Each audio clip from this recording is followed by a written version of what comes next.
Salut. Alors, il y a quelques jours, je suis allé faire mon extension de visa donc à l'immigration à Bangkok, à Chiang Mai, et on m'a remis un formulaire à remplir donc, et à signer concernant l'overstay. Donc, comme quoi je prenais connaissance des règles de l'overstay et bien sûr des conséquences que ça pourrait avoir.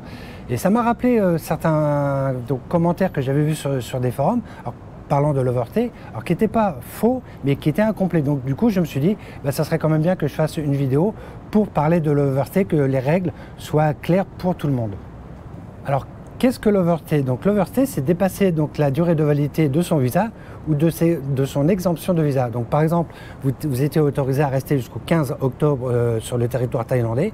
On est le 16 octobre et vous êtes toujours sur le territoire thaïlandais. Donc là, vous êtes en overstay. Donc souvent, et le but de la vidéo, c'est pas de juger ou de faire peur, hein, c'est de prévenir, parce que souvent c'est une erreur. Vous avez mal calculé le nombre de jours que vous aviez droit par rapport à votre billet d'avion de retour. Ou ça peut être tout simplement, vous êtes en Thaïlande, vous n'avez pas fait attention au tampon qu'on vous a mis en arrivant donc à l'immigration, et vous avez complètement oublié, quoi. Donc vous avez dépassé votre validité de visa. Donc, qu'est-ce qui se passe maintenant si vous êtes en overstay en Thaïlande? Donc, bien sûr, vous êtes bien conscient que c'est illégal de dépasser la validité de son visa ou exemption de visa. Et c'est bien sûr une violation des lois thaïlandaises sur l'immigration. Et ça, même pour un seul jour. Donc là, le problème va être traité en deux cas. Donc, premier cas, vous vous rendez de vous-même à l'immigration, donc quand vous quittez la Thaïlande, que ce soit à l'aéroport, au poste frontière terrestre. Le deuxième cas, c'est vous vous faites arrêter, alors vous êtes en overstay, mais vous êtes toujours en Thaïlande. Donc ça peut être, vous êtes dans un coffee shop, vous êtes dans un restaurant, vous êtes dans un taxi qui va vous emmener à l'aéroport. Parce que l'immigration, donc surtout dans les zones touristiques, fait des contrôles inopinés. Donc ils peuvent vous demander passeport, contrôle des papiers pour être sûr que vous n'êtes pas en overstay.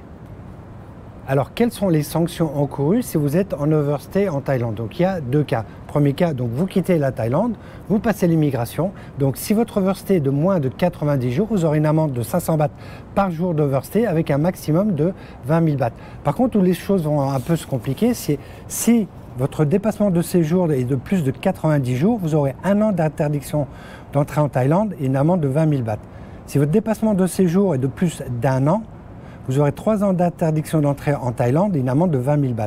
Si votre dépassement de séjour est de plus de 3 ans, vous aurez 5 ans d'interdiction de séjour en Thaïlande et une amende de 20 000 bahts. Et pour un dépassement de séjour de plus de 5 ans, vous aurez 10 ans d'interdiction d'entrée en Thaïlande et une amende de 20 000 bahts. Et donc le cas numéro 2, donc vous êtes encore en Thaïlande, votre visa a expiré, donc vous êtes en overstay et vous vous faites contrôler. Par exemple, juste vous marchez dans la rue, l'immigration demande à voir si votre visa est toujours valide. Et là, c'est plus la même chose parce que pour un dépassement de séjour de 1 jour à 1 an, c'est 5 ans d'interdiction d'entrée en Thaïlande et une amende de 500 bahts par jour à 20 000 bahts. Si le dépassement de séjour est de plus d'1 an, c'est 10 ans d'interdiction d'entrée en Thaïlande et une amende de 20 000 bahts. J'ai vraiment aussi voulu faire cette vidéo parce que je vois souvent dans les forums donc des gens qui donnent des conseils alors qui ne sont pas faux à la base, parce qu'ils vous disent c'est pas grave, vous êtes en overstay d'1, 2, 3 jours, quand vous arrivez à l'aéroport, vous payez votre amende de 500, 1000 bahts, 1500 bahts et vous partez. Mais c'est ce que vous oubliez de dire, parce que peut-être qu'ils ne le savent pas non plus, c'est que si vous vous faites attraper pendant votre overstay, vous risquez un ban de 5 ans de Thaïlande.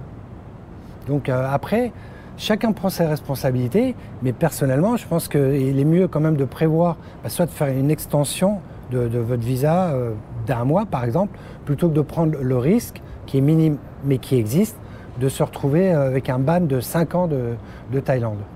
Alors, autre chose, en cas d'overstay, donc il est possible que l'officier d'immigration vous mette sur votre passeport un tampon comme quoi vous avez été en overstay. Ça veut dire que vous n'avez pas respecté les règles d'immigration du pays qui vous a accueilli. Donc ça pourra affecter vos demandes de visa futures pour la Thaïlande ou éventuellement pour d'autres pays. Donc je ne dis pas que ce serait le cas, tout simplement. Mais personnellement, je préfère quand même éviter d'avoir ce style de tampon d'overstay sur mon passeport. Alors que faire pour éviter l'overstay? Donc bien préparer votre voyage et être sûr que les possibilités que vous offre l'immigration thaïlandaise correspondent à la durée du séjour que vous voulez rester en Thaïlande. Et juste un petit conseil, quand vous passez donc l'immigration, donc vous rentrez en Thaïlande, contrôlez bien le tampon qui vous est apposé sur le passeport pour être sûr qu'il n'y ait pas d'erreur. Et là, vous verrez la date limite jusqu'à laquelle vous êtes autorisé à rester sur le territoire thaïlandais. Et fonction de ça, si vous voulez rester un peu plus, vous pouvez peut-être faire une extension. Enfin, ça dépend de la catégorie de visa ou exemption de visa avec lequel vous êtes arrivé. J'espère que vous aurez trouvé cette vidéo instructive. Le but, c'était bien de vous expliquer donc les règles d'overstay et surtout pour vous éviter de vous retrouver dans cette situation.